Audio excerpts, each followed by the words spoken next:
दोस्तों वेदांता लिमिटेड की बात करें तो यहाँ पे कुछ बड़ी अपडेट निकल के आ रही है। वेदांता लिमिटेड को लेकर कोर्ट का फैसला आ चुका है। पूरी अपडेट क्या है और किस तरह से ये मामला आगे बढ़ा है उसको समझेंगे। इसके अलावा जो ईडी की कार्रवाई थी उसको लेकर भी लेटेस्ट अपडेट आ चुकी है।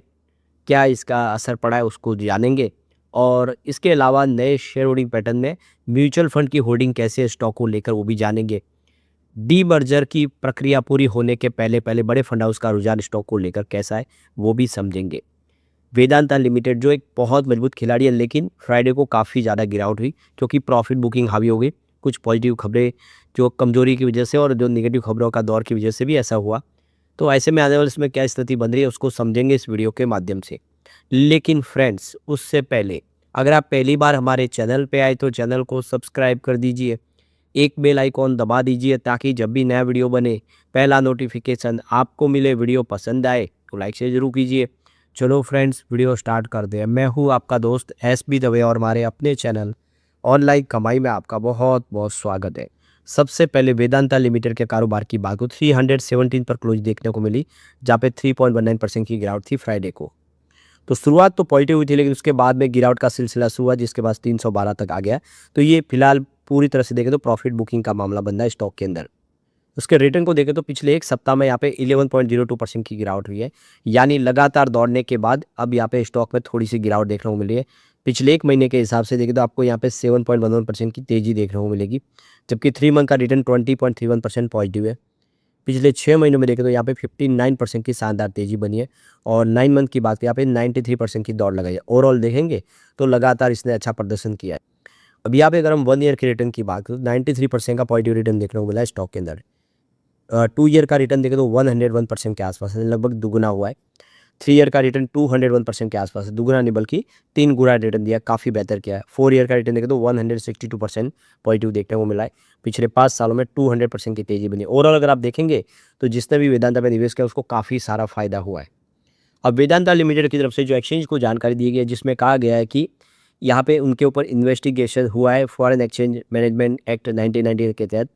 तो ईडी ने कार्रवाई की है और इस कार्रवाई के दौरान देखें तो जो भी उनको जांच करनी थी वो सारी जांच उन्होंने कर दी है। और ये जांच 1 जून 2026 से शुरू हुई थी 12:15 पर और ये 3 जून को 9:55 पे ख़त्म हो गई है।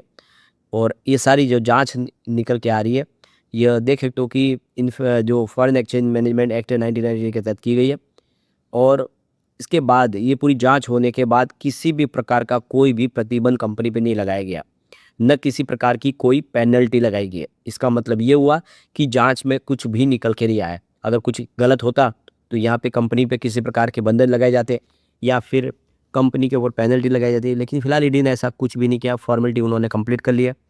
तो यहाँ पे देख सकते हो कि किसी प्रकार की कोई पेनल्टी न मिलना इस बात का सबूत है कि कंपनी ने गलत नहीं किया। तो किसी भी प्रकार का कोई फाइनेंशियल इम्पैक्ट नहीं पड़ने वाला यहाँ पे गलत ऑपरेशनल एक्टिविटीज़ में भी कोई भी नेगेटिव असर नहीं पड़ेगा, ये कंपनी की तरफ से कहा गया। नहीं, एक तरह से दाग जो था वो यहाँ पे धुल चुका है कंपनी का। लेकिन यहाँ पे देख सकते हो कि कोर्ट के अंदर झटका लगा है वेदांता को। तो मद्रास हाई कोर्ट ने यहाँ पे देखो कि वेदांता लिमिटेड के खिलाफ जो मांगों को बरकरार रखने का फैसला किया गया है, जो 1990 के दशक के अंत तक चले आ रहे पुराने विवाद में कड़वी याद दिलाता है। जस्टिस जे जयचंद्रन और आर शक्ति वेल ने डिवीजन बेंच ने रब्बा तेल और गैस परियोजना के दौरान केन एनर्जी लिमिटेड जो कंपनी है उनको किए गए भुगतान के समय में कंपनी की अपीलों को खारिज कर दिया है। कोर्ट ने माना है कि भुगतान केवल लागत से लागत प्रतिबूधी नहीं थे जैसा कि कंपनी का दावा किया है, बल्कि तकनीकी सेवाओं के लिए योग्य भुगतान थे जिनके स्रोत पर कटौती टैक्स आवश्यक थी। तो यह फैसला खनन और तेल समूह के सामने आने वाली नियामक बाधाओं की बढ़ती सूची में एक और कड़ी है। हालांकि देख सकते हो कि मामले की जो पूरी जांच की बात करें तो इसमें 1998 से 2001 तक का जो बकाया शामिल है, वर्तमान मुद्रा के हिसाब से अपेक्षाकृत सीमित है। यह एक व्यापक संगठनात्मक जो संरचनात्मक योग्यों को उगार करती है। तो पुराने टैक्स का ये पूरा मामला है। वर्तमान में वेदांता ने कई कानूनी टकराव से इस समय उलझे हुए, बहुत सारी कार्रवाई चल रही है। इनकम टैक्स डिपार्टमेंट के साथ सुप्रीम कोर्ट तक वो पहुँचे हैं, बहुत सारे विवाद है। और यहाँ पे देख सकते हो कि उनको एक राहत इस मामले में नहीं मिली है। तो इस समय वेदांता बहुत सारे कानूनी पक्षों में भी फंसे हुए हैं। तो ये देख सकते हो कि मद्रास हाई कोर्ट ने तेल अन्वेषण के लिए अपनी पूर्व ऑस्ट्रेलिया मूल कंपनी को किए गए भुगतानों के संबंधित वेदांता को टैक्स अपीलों को खारिज कर दिया गया।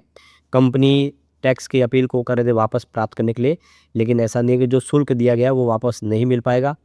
तो ये देख सकते हो कि एक राहत जो मिलनी थी वो मिली नहीं है वेदांता को। अब यहाँ पे अप्रैल महीने की बात करें तो म्यूचुअल फंड ने काफ़ी ज़बरदस्त निवेश किया है। करीब 153 म्यूचुअल फंड ने एंट्री कर ली है। ये फ्रेश एंट्री हुई है, आप देख सकते हो। लेकिन सामने 123 म्यूचुअल फंड ऐसे भी है जिन्होंने एग्जिट कर लिया है। तो ऐसा नहीं है कि सब जम के खरीदारी कर रहे हैं, कुछ ने प्रॉफिट बुकिंग भी किया है, लेकिन आंकड़ा जो है वो खरीदारों का ज़्यादा है, ये अच्छी बात है। कुछ बड़े म्यूचुअल फंड जिनका निवेश एक बार देख लेते हैं तो कोटक मल्टी कैप ने यहाँ पे 122 करोड़ का एयूम किया है। Mirae Asset large and mid cap ने 212 करोड़ का एयूम किया है। तो Mirae Asset large mid cap GR ने यहाँ पे 250 करोड़ का एयूम किया है। एसबीआई फ्लेक्सी कैप ने 162 करोड़ का एयूम किया है। आईसीसी प्रोड्यूसर लार्ज कैप ने 266 करोड़ का एयूम किया है स्टॉक के अंदर। इसके अलावा देखो तो ICICI Pru large and mid cap ने 102 करोड़ का एयूम किया है। आईसीआईसी प्रू ने निफ्टी नेक्स्ट 50 इंडेक्स ने 166 करोड़ का एयूम किया है।